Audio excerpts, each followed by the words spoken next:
കാസർഗോഡിൻ്റെ എല്ലാ പ്രേക്ഷകർക്കും മെഡിട്രാക്കിൻ്റെ മറ്റൊരു എപ്പിസോഡിലേക്ക് സ്വാഗതം. ഇന്ന് മെഡിട്രാക്ക് ഡിസ്കസ് ചെയ്യുന്ന വിഷയം സാധാരണ കണ്ടുവരുന്ന പ്രോസ്റ്റേറ്റ് ഗ്രന്ഥിയിൽ ഉണ്ടാകുന്ന പ്രശ്നങ്ങളാണ്, ഇതിൻ്റെ കാരണങ്ങൾ, ഇതിൻ്റെ ചികിത്സാ രീതികൾ. ഈ വിഷയമാണ് ഇന്ന് മെഡിട്രാക്ക് ചർച്ച ചെയ്യുന്നത്. ഈ വിഷയത്തെക്കുറിച്ച് കാസർഗോഡിൻ്റെ പ്രേക്ഷകരോട് സംസാരിക്കുന്നത് കണ്ണൂർ ആസ്റ്റർ മിംസിലെ കൺസൾട്ടൻറ്റ് യൂറോളജിസ്റ്റ് ഡോക്ടർ അക്ബർ സലീമാണ്. Sir, welcome. Thank you. Doctor, ഇൻട്രോയിൽ ഇപ്പോൾ നമ്മൾ സൂചിപ്പിച്ചതുപോലെ സാധാരണ കണ്ടുവരുന്ന പ്രോസ്റ്റേറ്റ് ഗ്രന്ഥിയിൽ ഉണ്ടാകുന്ന പ്രശ്നങ്ങളെക്കുറിച്ചാണ് നമ്മൾ ഇന്ന് മെഡിട്രാക്കിൽ ചർച്ച ചെയ്യുന്നത്. ബിഫോർ നമ്മൾ അതിന് മുന്നേ അത് ഡിസ്കസ് ചെയ്യുന്നതിന് മുമ്പേ എന്താണ് ഈ പ്രോസ്റ്റേറ്റ് ഗ്രന്ഥി, അതൊന്ന് പ്രേക്ഷകരോടൊന്ന് വിശദീകരിക്കാം. അപ്പോൾ എല്ലാവർക്കും സംശയമുള്ള ഒരു സംഭവമാണ് പ്രോസ്റ്റേറ്റ് എന്ന് പറഞ്ഞാൽ എന്താണ്, അതൊരു അസുഖമാണോ എന്നുള്ളത്. അപ്പം പ്രോസ്റ്റേറ്റ് എന്നുള്ളത് നോർമലി എല്ലാ ആണുങ്ങൾക്കും മൂത്രസഞ്ചിയുടെ ജസ്റ്റ് താഴെയായിട്ട് മൂത്രത്തിൻ്റെ വഴിയിലുള്ള ഒരു ഗ്രന്ഥിയാണ്, ഒരു ഗ്ലാൻഡാണ്. അപ്പോൾ അത് 40 വയസ്സ് അല്ലെങ്കിൽ 50 വയസ്സ് കഴിയുമ്പോൾ എല്ലാവരുടെയും കുറച്ചായിട്ട് പ്രോസ്റ്റേറ്റ് ഗ്രന്ഥി വലുതാവും. എല്ലാ പുരുഷന്മാർക്കും അത് കുറച്ചായിട്ട് വലുതാവും. അതിനാണ് നമ്മൾ പ്രോസ്റ്റേറ്റ് ഗ്രന്ഥിയിൽ വീക്കം എന്ന് പറയുന്നത്. പ്രോസ്റ്റേറ്റ് ഗ്രന്ഥിയിൽ വീക്കം എല്ലാത്തിനും നമ്മൾ ട്രീറ്റ്മെൻറ്റ് കൊടുക്കുക. അതൊരു അസുഖമല്ല, അതൊരു നോർമൽ ഫിസിയോളജിയാണ്. നോർമലായിട്ട് എല്ലാ പുരുഷന്മാർക്കും സംഭവിക്കുന്ന ഒന്നാണ് പ്രോസ്റ്റേറ്റ് ഗ്രന്ഥിയിൽ വീക്കം വരിക എന്ന് പറയുന്നത്.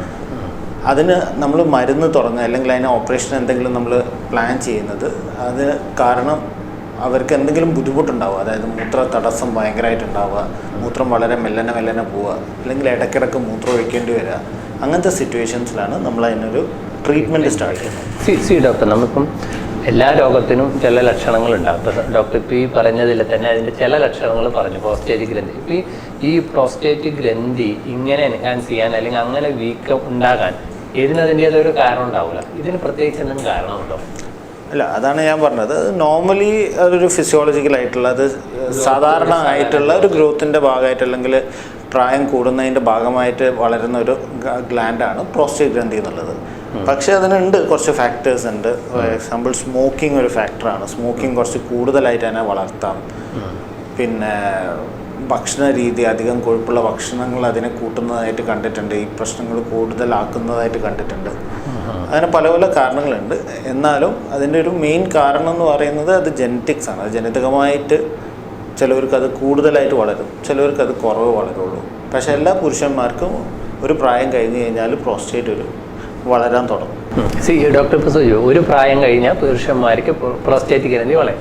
ഏത് പ്രായം കഴിഞ്ഞാലാണ് അത് കൂടുതൽ വളരുന്നത്? അല്ലെങ്കിൽ കൂടുതൽ നമ്മൾ കാണുന്നത് 50 വയസ്സിന് മേലെ. ചിലവർക്ക് അതിൽ മുന്നേ 40 വയസ്സ് മുതലേ ചിലപ്പോൾ പ്രോസ്റ്റേറ്റ് ഗ്രന്ഥി വളരാൻ തുടങ്ങും, ചിലപ്പോൾ അതിലും മുന്നേ നടക്കും. പക്ഷേ ഒരു ആവറേജ് വെച്ച് നോക്കുമ്പോൾ 50 വയസ്സിന് കൂടുതലാണ് നമ്മൾ പ്രോസ്റ്റേറ്റ് ഗ്രന്ഥിയുടെ വീക്കം കൂടുതലായിട്ട് കാണപ്പെടുന്നത്. അത് കാരണമുള്ള ബുദ്ധിമുട്ടുകളും കാണപ്പെടുന്നത് 50 വയസ്സിന് മേലെയുള്ള പുരുഷന്മാർക്കാണ്. ഓക്കെ. ഡോക്ടർ, ഇപ്പം നമ്മൾ ഈ പ്രോഗ്രാം കാണുന്ന പ്രേക്ഷകർക്ക് ചിലപ്പോൾ സംശയം തോന്നും, അതായത് 50 വയസ്സിന് ശേഷം പ്രോസ്റ്റേറ്റ് സ്വാഭാവികമായിട്ട് എൻഹാൻസ്മെന്റ് ഉണ്ടാവും. അങ്ങനെ വളർന്നു കഴിഞ്ഞാൽ ഉണ്ടാകുന്ന ബുദ്ധിമുട്ടുകൾ എന്ന് പറഞ്ഞല്ലേ, ഇപ്പം ഡോക്ടർ ഏതൊക്കെ കാര്യങ്ങളാണ് ശ്രദ്ധിക്കേണ്ടത്? ശരി, നമുക്ക് ഏറ്റവും കൂടുതൽ ശ്രദ്ധിക്കേണ്ടതെന്ന് വെച്ച് കഴിഞ്ഞാൽ മൂത്രം ഒഴിക്കുമ്പോൾ ഉണ്ടാകുന്ന ബുദ്ധിമുട്ടുകളാണ്. അതായത് ഏറ്റവും കോമൺ ആയിട്ട് പേഷ്യൻസിന് പ്രോസ്റ്റേറ്റ് ഗ്രന്ഥി വീക്കം ഉണ്ടാകുമ്പോൾ നമുക്ക് പേഷ്യൻസിന് ഫീൽ ചെയ്യുന്നതെന്ന് വെച്ച് കഴിഞ്ഞാൽ മൂത്രം ഒഴിച്ചു കഴിഞ്ഞാലും മൊത്തമായിട്ട് ക്ലിയർ ആയിട്ടില്ല, ഇനിയും മൂത്രം ബാക്കിയുള്ളതുപോലെ തോന്നുന്നു. അല്ലെങ്കിൽ ഇടയ്ക്കിടയ്ക്ക് മൂത്രം ഒഴിക്കാൻ പോകേണ്ട ഒരവസ്ഥ, അരമണിക്കൂറിൽ അല്ലെങ്കിൽ എല്ലാ 1 മണിക്കൂറിലും മൂത്രം ഒഴിക്കാൻ പോകേണ്ട ഒരവസ്ഥ. അല്ലെങ്കിൽ മൂത്രം ഒഴിക്കാൻ പോകാൻ അവർക്കൊരു ശങ്ക തോന്നുന്നു, അത് അവർക്ക് തീരെ പിടിച്ചു വെക്കാൻ പറ്റുന്നില്ല. കുറച്ച് നേരം പിടിച്ചു വെച്ച് കഴിഞ്ഞാൽ അത് അറിയാതെ പോലെ ലീക്കായി പോകുന്നുള്ളൊരു പേടി. അതൊക്കെ പ്രോസ്റ്റേറ്റ് ഗ്രന്ഥിയുടെ വീക്കത്തിൽ നമ്മൾ അതിൻ്റെയൊക്കെ ലക്ഷണങ്ങളാണ്. നമ്മൾ ട്രീറ്റ്മെൻറ്റ് സ്റ്റാർട്ട് ചെയ്യണം എന്നതിൻ്റെ ലക്ഷണങ്ങളാണ്. പിന്നെ രാത്രി ഉറങ്ങാൻ കിടന്നതിന് ശേഷം ഇടയ്ക്കിടയ്ക്ക് എണീക്കേണ്ടി വരിക, മൂത്രം ഒഴിക്കാൻ വേണ്ടി ഇടയ്ക്കിടയ്ക്ക് എണീക്കേണ്ടി വരിക. അതെല്ലാം പ്രോസ്റ്റേറ്റ് ഗ്രന്ഥിയുടെ വീക്കം കാരണം പേഷ്യൻസ് അനുഭവിക്കുന്ന ഓരോ പ്രശ്നങ്ങളാണ്. ഡോക്ടർ, ഇപ്പം സാധാരണ ഇങ്ങനെയുള്ള ഇപ്പം ഡോക്ടർ സൂചിപ്പിച്ച ചില ലക്ഷണങ്ങൾ, മൂത്രമൊഴിക്കാൻ കൂടെ മൂത്രമൊഴിക്കാൻ തോന്നൽ, ഒഴിച്ചു കഴിഞ്ഞാൽ തന്നെ അത് കംപ്ലീറ്റ് ആയിട്ടില്ല എന്നൊരു ഫീലിംഗ് വരില്ല അല്ലേ, ആ ഒരു തരത്തിലൊരു ഫീല് തോന്നൽ, അറിയാതെ ചിലപ്പോൾ മൂത്രം പോകുക, ഇങ്ങനെ ഈ പറഞ്ഞ ഡോക്ടർക്ക് സൂചിപ്പിച്ച ചില ലക്ഷണങ്ങൾ കൂടെ കാണുകയാണെങ്കിൽ, അല്ലെങ്കിൽ 1-2 പ്രാവശ്യം കണ്ടു എന്ന് കരുതുക, സ്വാഭാവികമായിട്ട് അവരൊരു യൂറോളജിസ്റ്റിനെ കാണുക. അതെ. ഓക്കെ.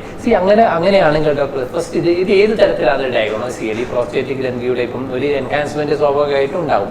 അങ്ങനെയാണെങ്കിൽ ഇതിനെ എങ്ങനെയാണ് ഡയഗ്നോസ് ചെയ്തെടുക്കുക? ഓക്കെ, നമ്മൾ ആദ്യം ഡയഗ്നോസ് ചെയ്യുന്ന ആദ്യം തുടങ്ങുമ്പോൾ തന്നെ നമ്മൾ പേഷ്യൻസിനോട്, ഇപ്പം ഞാൻ ഈ പറഞ്ഞ ബുദ്ധിമുട്ടുകളൊക്കെ ഞങ്ങൾ പേഷ്യൻസിനോട് ചോദിക്കും. അത് എത്ര ഒരു ഡിഗ്രി വരെ അവരെ ബുദ്ധിമുട്ടുണ്ട്, അവരുടെ നോർമൽ ജീവിതത്തെ എത്രത്തോളം ബാധിക്കുന്നുണ്ട് എന്നുള്ളത് നോക്കും. പിന്നെ അത് എല്ലാ ദിവസവും ഉണ്ടാകുന്നുണ്ടോ അതോ ഇടയ്ക്കിട്ട ദിവസങ്ങളിൽ മാത്രമാണോ ഉണ്ടാകുന്നുള്ളത് നോക്കും. അപ്പോൾ ആ ഒരു ബുദ്ധിമുട്ടിൻ്റെ കംപ്ലയിൻസ് വെച്ചിട്ട് ഞങ്ങളൊരു സ്കോർ, ഒരു ഡിഗ്രി ഓഫ് ബുദ്ധിമുട്ട് നമുക്കൊന്ന് മനസ്സിലാവും.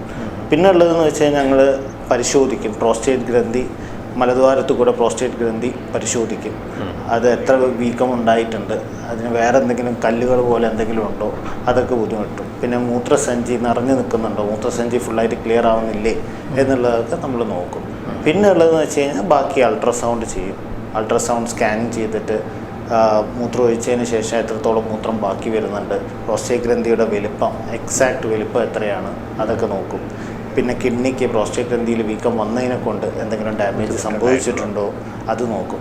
പിന്നെ യൂറിൻ്റെ സ്പീഡ് നോക്കാനുള്ള ഒരു ടെസ്റ്റ് ഉണ്ട്, യൂറോഫ്ലോമെട്രി, അത് നോക്കും. പിന്നെ പ്രോസ്റ്റേറ്റിൻ്റെ ബ്ലഡ് ടെസ്റ്റ് ഉണ്ട്, PSA എന്ന് പറയുന്നത്, അത് നമ്മൾ ബ്ലഡ് ടെസ്റ്റ് ചെയ്യും. അങ്ങനെ പല പല സ്റ്റെപ്സായിട്ട് നമ്മൾ അതിൻ്റെ പല പല ഭാഗങ്ങൾ നമ്മൾ ഇവാലുവേറ്റ് ചെയ്തിട്ട് അതിനുശേഷമാണ് അതിൻ്റെ ട്രീറ്റ്മെൻറ്റ് എന്തായിരിക്കും, ട്രീറ്റ്മെൻറ്റ് സ്റ്റാർട്ട് ചെയ്യണോ, മരുന്ന് വെച്ചിട്ട് സ്റ്റാർട്ട് ചെയ്യണോ അതോ സർജറി പ്ലാൻ ചെയ്യണോ, എല്ലാം പ്ലാൻ ചെയ്യണം.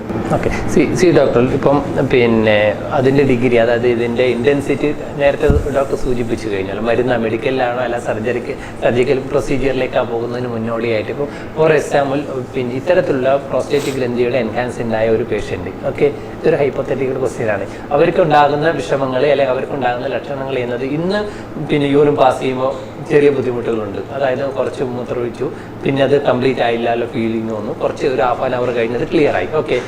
സി ആഫ്റ്റർ 2 days പിന്നെ ഒരു കണ്ടിന്യൂ 3 days പ്രോബ്ലംസ് ഒന്നുമില്ല, okay. After 3 days again same problem arise ചെയ്യുന്നുണ്ട്, ഓക്കെ. അതായത് മൂത്രമൊഴിക്കാൻ പോകുന്നുണ്ട്, അല്ലെങ്കിൽ ഒരു ദിവസം തന്നെ പല പ്രാവശ്യം മൂത്രമൊഴിക്കാൻ പോകുന്നുണ്ട്, ഇൻകം, അങ്ങനെയുള്ള ആ ഒരു സ്റ്റേജിലുള്ള ഒരു പേഷ്യൻ്റ് ആണെങ്കിൽ അത് ഏത് തരത്തിലുള്ള ട്രീറ്റ്മെൻ്റ് ആണ് നൽകുന്നത്? അപ്പം നമ്മളെപ്പോഴും ആദ്യം മെഡിക്കൽ മാനേജ്മെൻ്റ് ആണ് സ്റ്റാർട്ട് ചെയ്യുക. ആദ്യം നമ്മൾ മെഡിസിൻ നമ്മൾ മരുന്ന് സ്റ്റാർട്ട് ചെയ്യും. മരുന്ന് സ്റ്റാർട്ട് ചെയ്യും അറ്റ്ലീസ്റ്റ് ഒരു 2 weeks അല്ലെങ്കിൽ ഒരു മാസത്തേക്ക് മരുന്ന് സ്റ്റാർട്ട് ചെയ്തതിന് ശേഷം അതിനോടുള്ള റെസ്പോൺസ് എങ്ങനെയാണെന്ന് നോക്കും. അപ്പോൾ അതിനോടുള്ള റെസ്പോൺസ് അനുസരിച്ചിട്ട് മരുന്ന് മാറ്റണോ അതോ സർജറി ചെയ്യണോ എന്നുള്ളത് നമ്മളത് കഴിഞ്ഞിട്ടാണ് ഡിസൈഡ് ചെയ്യുന്നത്. ഇനി അതിൻ്റെ ഇടയിൽ മൂത്രം കംപ്ലീറ്റ് ആയിട്ട് ബ്ലോക്ക് ആവുകയാണെങ്കിൽ, പ്രോസ്റ്റേറ്റ് ഗ്രന്ഥിയുടെ വീക്കം കാരണം മൂത്രം കംപ്ലീറ്റ് ആയിട്ട് ബ്ലോക്കാണ്, തീരെ മൂത്രമൊഴിക്കാൻ പറ്റാത്തൊരവസ്ഥ വരികയാണെങ്കിൽ നമുക്ക് ചിലപ്പോൾ യൂറിനിൽ ട്യൂബ് ഇട്ട് കത്തീട്രൈസ് ചെയ്തിട്ട് നമ്മൾ പിന്നെ ഒന്നും കൂടി ഒന്ന് മരുന്ന് കൊടുത്ത് നോക്കും. എന്നിട്ടും ശരിയാവുന്നില്ല, മരുന്ന് നമ്മൾ 2 ആഴ്ച 1 മാസം കഴിച്ചിട്ടും വലിയ വ്യത്യാസം വരുന്നില്ല, ആൾക്ക് ഭയങ്കര ബുദ്ധിമുട്ടുണ്ടാകുന്നുണ്ടെങ്കിൽ പിന്നെ ഓപ്പറേഷൻ ചെയ്യേണ്ടി വരും. ഓക്കെ, സി ഡോക്ടർ, നമ്മളിപ്പം സാധാരണ ഇത്തരത്തിലുള്ള ഈ രോഗികൾ ഒരു പ്രാവശ്യം പ്രോസ്റ്റേറ്റ് ഗ്രന്ഥിയുടെ അതായത് ഈ എൻഹാൻസ്മെൻറ്റ് വന്നു, മെഡിക്കൽ മാനേജ്മെൻറ്റിലൂടെ അല്ലെങ്കിൽ മെഡിസിനിലൂടെ അത് സോൾവ് ആയി എന്ന് കരുതുക, ചിലപ്പോൾ സർജിക്കൽ പ്രൊസീജിയറിൽ കൂടി അത് സോൾവ് ആകുന്നുണ്ട്. പക്ഷേ ഇത് വീണ്ടും ആഫ്റ്റർ 2 or 3 years അഗെയിൻ ഇതേ പ്രോബ്ലംസ് ഉണ്ടാകാനുള്ള സാധ്യതയുണ്ടോ? നമ്മൾ സർജറി ചെയ്തിട്ടുണ്ട്, അത് വിത്തിൻ 2 or 3 years വരാനുള്ള സാധ്യത വളരെ കുറവാണ്. പ്രോസ്റ്റേറ്റിന് പിന്നെയും വലുതാകാം. പ്രോസ്റ്റേറ്റിൻ്റെ ഓപ്പറേഷൻ കഴിഞ്ഞതിന് ശേഷം കുറച്ച് പ്രോസ്റ്റേറ്റ് ബാക്കി ഉണ്ടാവും. നമ്മൾ മൊത്തം പ്രോസ്റ്റേറ്റ് ഗ്രന്ഥിയുടെ വീക്കത്തിന് മൊത്തം നീക്കം ചെയ്യില്ല, കുറച്ച് ബാക്കി ഉണ്ടാവും. അത് വീണ്ടും ചെറുതായിട്ട് വളർന്നിട്ട് പ്രശ്നമുണ്ടാകും, പക്ഷേ അത് കുറേ സമയമെടുക്കും. 2-3 കൊല്ലത്തിനുള്ളിലുള്ള ചാൻസ് വളരെ കുറവാണ്. പിന്നെ ആകെ ഉള്ളതെന്ന് വെച്ച് കഴിഞ്ഞാൽ നമ്മൾ ഇതിൻ്റെ ഓപ്പറേഷൻ ചെയ്ത് പ്രോസ്റ്റേറ്റ് ഗ്രന്ഥിയുടെ ഓപ്പറേഷൻ ചെയ്താൽ മൂത്രക്കുഴലിൽ ചിലപ്പോൾ ചെറിയ ഡാമേജ് സംഭവിച്ചിട്ട് അതിൻ്റെ ദ്വാരം ചെറുതാവാനുള്ള സാധ്യത ഉണ്ട്. അപ്പം അത് കാരണം ഇതേ പ്രശ്നം വീണ്ടും വരാം, ഈ മൂത്രത്തിൻ്റെ പ്രശ്നങ്ങൾ വരാം. പക്ഷെ അതിനുള്ള സാധ്യതകളൊക്കെ 100-ൽ 4-5ഒക്കെയാണ്. 4%, 5% ഒക്കെ ചാൻസ് ഉള്ളൂ.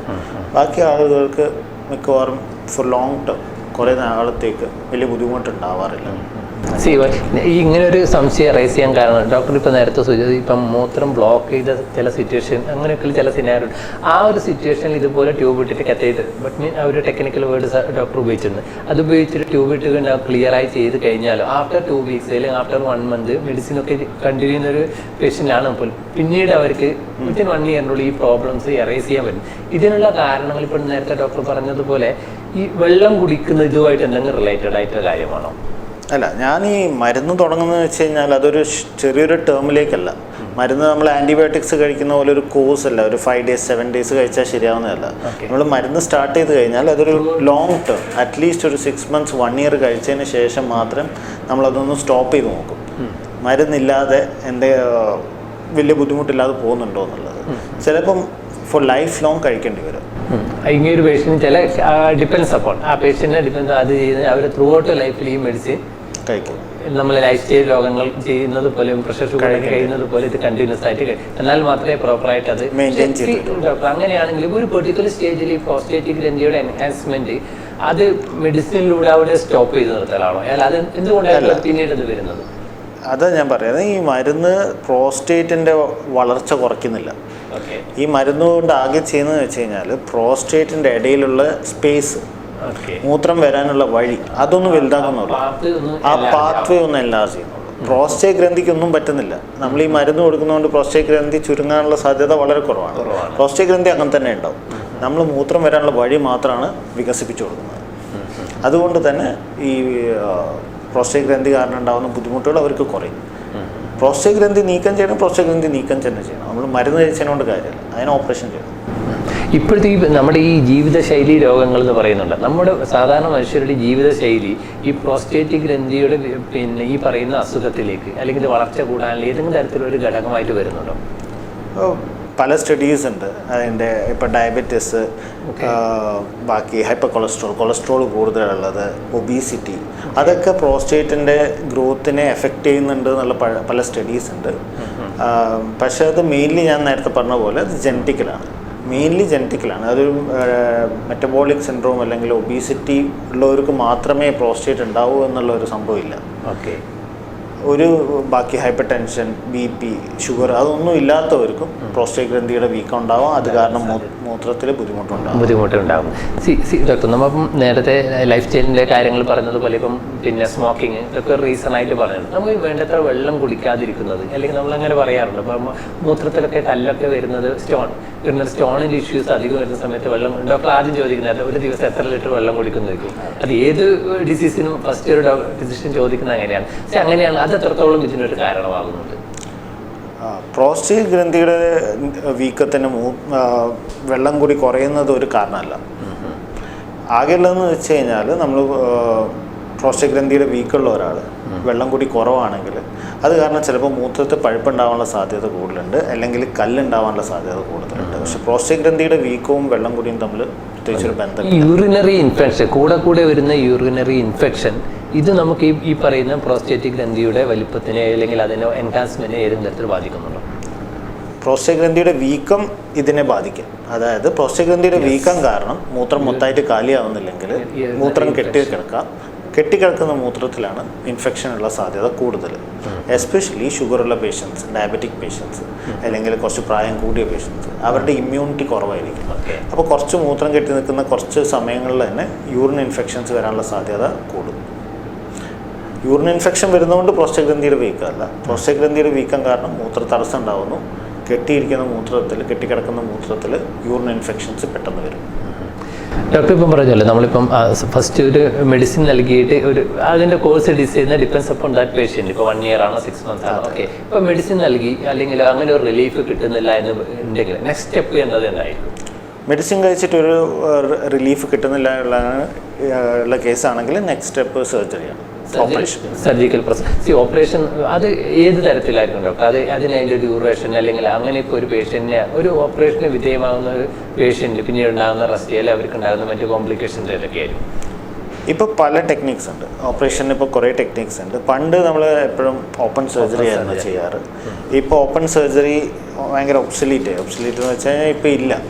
ഇപ്പോൾ നമ്മൾ മെയിൻലി പ്രോസ്റ്റേറ്റിന് വേണ്ടി ചെയ്യുന്ന സർജറി TURP, ടെർപ്പ് എന്ന് പറയും. അത് നമ്മൾ മൂത്രം ഒഴിക്കുന്ന വഴി കൂടെ തന്നെ പോയി പ്രോസ്റ്റേറ്റിനെ കട്ട് ചെയ്ത് അതിലൂടെ തന്നെ പുറത്തെടുക്കുന്ന ഒരു സർജറിയാണ്. അതിൻ്റെ തന്നെ കുറച്ച് അഡ്വാൻസ്ഡ് ആണ്. ലേസർ ഉപയോഗിച്ചിട്ട്, ഹോളെപ്പ് എന്ന് പറയുന്നത്, നമ്മൾ ലേസർ ഉപയോഗിച്ചിട്ട് പ്രോസ്റ്റേറ്റിനെ കട്ട് ചെയ്ത് മൂത്രം ഒഴിക്കുന്ന വഴി കൂടെ തന്നെ പുറത്തെടുക്കും. ഈ രണ്ടാണ് പ്രോസ്റ്റേറ്റിന് വേണ്ടി ചെയ്യുന്ന ഏറ്റവും കോമൺ ആയിട്ടുള്ള രണ്ട്. ഇതൊരു ഡേ കെയർ പ്രൊസീജിയറായിട്ട് ചെയ്യുന്നവരുണ്ടാകാം. നമ്മൾ ചെയ്യാറില്ല. നമ്മൾ ചെയ്ത് കഴിഞ്ഞിട്ട് മിനിമം ഒരു 2 days അഡ്മിഷൻ ഉണ്ടാവും. 2 days അഡ്മിഷൻ കഴിഞ്ഞിട്ട് നമ്മൾ ചിലപ്പോൾ യൂറിൻ്റെ ട്യൂബ് ഉണ്ടാവാറുണ്ട്. യൂറിൻ്റെ ട്യൂബ് ഊരി കഴിഞ്ഞിട്ട് 2 days പ്രൊസീജിയർ കഴിഞ്ഞ് 2 days കഴിയുമ്പോൾ യൂറിൻ്റെ ട്യൂബ് ഊരിയിട്ടാണ് നമ്മൾ ഡിസ്ചാർജ് ചെയ്യാറ്. ചിലപ്പോൾ കുറച്ച് ദിവസം എക്സ്ട്രാ വെക്കും, പക്ഷേ ഡേ കെയർ പ്രൊസീജിയറായിട്ട് ചെയ്യാറില്ല. ഓക്കെ, ഇതിനൊരു ലോക്കൽ അനസ്തേഷ്യോ അല്ലെങ്കിൽ അങ്ങനെ അനസ്തീഷ്യ ഒന്നെങ്കിൽ ജനറൽ അനസ്തീഷ്യ, അതായത് മൊത്തമായിട്ട് ബോധം കെടുത്തുക, അല്ലെങ്കിൽ സ്പൈനൽ അനസ്തീഷ്യ, അത് ഊരക്ക് ഇഞ്ചക്ഷൻ കുത്തി പൊക്കിളിൻ്റെ അടിയിലേക്ക് തെറിപ്പിച്ചിട്ടുള്ള അനസ്തീഷ്യ. അറ്റ്ലീസ്റ്റ് ഈ 2 അനസ്തീഷ്യയിലാണ് നമ്മൾ ഓപ്പറേഷൻ ചെയ്യുക. ഓക്കെ, ഇതിൻ്റെ ഈ ഡോക്ടർ സാധാരണ ഒരു സർജറിക്ക് ഞാൻ നേരത്തെ ചോദിച്ചതുപോലെ സർജറിക്ക് വിധേയമായ ഒരു പേഷ്യൻറ്റിന് ഈ പറയുന്ന പ്രോസസ്സൊക്കെ ഈ പ്രൊസീജിയർ കഴിഞ്ഞാലും പിന്നീട് അവർക്ക് ചാൻസസ് ഓഫ് ഗെറ്റിംഗ് ബാക്ക് എത്രത്തോളം ഉണ്ടാവും ഈ പ്രോസ്റ്റേറ്റിക് ഗ്രന്ഥിയുടെ? 1 to 5%. ഒരു ഇതിന് ശേഷം ഈ പ്രൊസീജിയറിന് വിധേയമായ ശേഷം മെഡിസിൻ കണ്ടിന്യൂ ചെയ്യേണ്ട ആവശ്യകത വരുന്നുണ്ടോ? അത് വലിയ പ്രോസ്റ്റേറ്റ് ആയിരുന്നു, ഓപ്പറേഷന് മുന്നേ വലിയ പ്രോസ്റ്റേറ്റ് ആയിരുന്നു, നമ്മൾ എടുത്തു കളഞ്ഞു. അപ്പോൾ നമ്മൾ ഓപ്പറേഷൻ കഴിഞ്ഞ് കഴിഞ്ഞാലും ചെറിയൊരു യൂറിൻ ലീക്ക് ഉണ്ടാവുക. യൂറിൻ ലീക്ക് എന്ന് വെച്ച് കഴിഞ്ഞാൽ മൂത്രമൊഴിക്കാൻ മുട്ടുന്നു, ടോയ്ലറ്റ് പോകുന്നതിന് മുന്നേ കുറച്ച് യൂറിൻ പോകുന്നു. ഓക്കെ, അത് കോമൺ ആണ് ഈ ഓപ്പറേഷന് ശേഷം. അപ്പോൾ അതിന് വേണ്ടിയിട്ട് നമ്മൾ മരുന്ന് കൊടുക്കും. വേറെ മരുന്നാണ്, പ്രോസ്റ്റേറ്റിൻ്റെ മരുന്നല്ല, വേറെ മരുന്ന്. ഈ യൂറിൻ ലീക്ക് ഒന്ന് പ്രിവെൻറ്റ് ചെയ്യാൻ for 1-2 months. പിന്നെ രണ്ടാമത്തത് ചിലപ്പോൾ ഈ ബാക്കിയുള്ള കുറച്ച് പ്രോസ്റ്റേറ്റ് ബാക്കി ഉണ്ടാവും. ആ പ്രോസ്റ്റേറ്റിൽ നിന്ന് ബ്ലീഡിങ് ഉണ്ടാവാനുള്ള സാധ്യത ഉണ്ട് ഓപ്പറേഷൻ കഴിഞ്ഞ് 1 മാസം 2 മാസത്തിൻ്റെ ഇടയിൽ. അപ്പോൾ അത് പ്രിവെൻറ്റ് ചെയ്യാൻ വേണ്ടി 1 മാസം 2 മാസത്തേക്ക് അതിൻ്റെ ഒരു മരുന്ന് കൊടുക്കും. അങ്ങനെ 1-2 മരുന്ന് കൊടുക്കും. പിന്നെ ഓപ്പറേഷൻ കഴിഞ്ഞിട്ട് ആൻറ്റിബയോട്ടിക്സ് ഒരു 5 ദിവസം 1 ആഴ്ചത്തേക്ക് ആൻറ്റിബയോട്ടിക് കോഴ്സ് ഉണ്ടാവും. അപ്പം അങ്ങനെ കുറച്ച് മരുന്നുകളല്ലാതെ നമ്മൾ പ്രോസ്റ്റേറ്റിന് വേണ്ടി കഴിക്കുന്ന മരുന്ന് പിന്നെ ലോങ് ടേം കഴിക്കേണ്ടി വരില്ല. ഡോക്ടർ, ഇപ്പം പ്രോസ്റ്റേറ്റിക് ഗ്രന്ഥിയുടെ ഈ വീക്കം മൂലം ഉണ്ടാകുന്ന ഈ ഒരു അസുഖം ഉണ്ടല്ലോ, അസ്വസ്ഥതകൾ, അത് ശരീരത്തിൻ്റെ മറ്റ് അവയവങ്ങൾക്ക് ഏതും തരത്തിലുള്ള ബുദ്ധിമുട്ടുകൾ ഉണ്ടാക്കുന്നുണ്ടോ? പ്രോസ്റ്റേറ്റ് ഗ്രന്ഥി എന്ന് പറയുന്നത് നമ്മൾ യൂറിൻ്റെ പാത്തിൻ്റെ ലാസ്റ്റ് സ്റ്റെപ്പായിട്ട് നിൽക്കുന്ന ഒരു സംഭവമാണ്, ലാസ്റ്റ് ബ്ലോക്ക് എന്ന് പറയുന്നത്. അപ്പോൾ പ്രോസ്റ്റേറ്റിൽ ബ്ലോക്ക് ഉണ്ടാകുമ്പോൾ യൂറിൻ ബ്ലോക്ക് വരും, യൂറിൻ കെട്ടിക്കിടക്കും. ആദ്യം മൂത്രസഞ്ചി, അതായത് ബ്ലാഡറിൽ മൂത്രം കെട്ടിക്കിടക്കും. പിന്നെ അത് കിഡ്നീനെ എഫക്റ്റ് ചെയ്യും. പിന്നെ കിഡ്നിയിൽ യൂറിൻ ബ്ലോക്കായി കിടക്കും.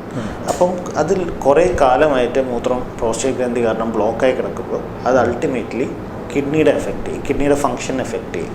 അപ്പോൾ കുറേ കാലമായിട്ട് മൂത്രം ബ്ലോക്ക് ചെയ്യുന്നുണ്ട്, ട്രീറ്റ്മെൻ്റ് ഒന്നും എടുക്കുന്നില്ല, മരുന്ന് എടുക്കുന്നില്ല, അത് മരുന്ന് കഴിക്കുന്നുണ്ട്, പക്ഷെ അത് ഫുള്ളായിട്ട് എഫക്റ്റീവ് അല്ലാത്തൊരു കേസാണെങ്കിൽ കുറേ കാലം കഴിയുമ്പോഴത്തേക്ക് മൂത്രസഞ്ചിക്കകത്ത് കല്ലുണ്ടാവാം, കിഡ്നിക്കകത്ത് കല്ലുണ്ടാവാം, കിഡ്നിയുടെ ഫംഗ്ഷനെ ബാധിക്കുക, മൂത്രസഞ്ചിയുടെ തന്നെ ഫംഗ്ഷനെ ബാധിക്കുക.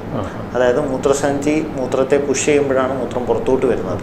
ഇത് കുറേ കാലം ബ്ലോക്കായി കിടക്കുന്ന മൂത്രസഞ്ചി ആണെങ്കിൽ മൂത്രസഞ്ചിയുടെ പേശികളൊക്കെ വീക്കാവും. നമ്മൾ പ്രോസ്റ്റേറ്റ് പിന്നെ എടുത്തു കളഞ്ഞാലും അത് ക്ലിയർ ആക്കി കഴിഞ്ഞാലും മൂത്രസഞ്ചി വീക്കായത് കാരണം ഫംഗ്ഷൻ ബാധിച്ച് മൂത്രം പിന്നെ കെട്ടിക്കിടക്കുക. ഇതൊരു സീരിയസ് ഇഷ്യൂ ആണ്. കാരണം നമ്മൾ വളരെ ഇപ്പോൾ ഈ പറഞ്ഞതുപോലെ നമുക്ക് മൂത്രം പോകാതെ 1-2 ദിവസം മൂത്രം പോയി പിന്നീട് അത് ഫ്ലോ ഒക്കെ ആയി കഴിഞ്ഞാൽ നമ്മൾ ഇഗ്നോർ ചെയ്യുന്നൊരു സിറ്റുവേഷനിലൊക്കെ ഉണ്ട്. വളരെ ഗൗരവമായിട്ട് എടുക്കേണ്ട ഒരു വിഷയം തന്നെയാണ്. ഡോക്ടർ, നമ്മൾ മറ്റൊരു വിഷയം എന്ന് പറയുന്നത് ഇപ്പോൾ പ്രോസ്റ്റേറ്റിക് ഗ്രന്ഥിയുടെ വീക്കുമായി പ്രോസ്റ്റേറ്റുമായി ബന്ധപ്പെട്ട അസുഖങ്ങൾക്ക് ഉള്ള പേഷ്യൻറ്റിന് ആ അസുഖം ഏതെങ്കിലും തരത്തിലുള്ള പിന്നീട് അത് ക്യാൻസറിലേക്ക് ലീഡ് ചെയ്യുന്ന ഒരു ആ സിംറ്റംസിലേക്ക് ഏതെങ്കിലും തരത്തിൽ നീങ്ങാനുള്ള സാഹചര്യമുണ്ടോ? പ്രോസ്റ്റേറ്റ് ഗ്രന്ഥിയുടെ വീക്കവും, അതായത് സാധാരണ വീക്കവും നമ്മൾ കണ്ടുവരുന്ന വീക്കവും പ്രോസ്റ്റേറ്റ് ക്യാൻസറും കംപ്ലീറ്റ്ലി ഡിഫറെൻ്റ് ആണ്.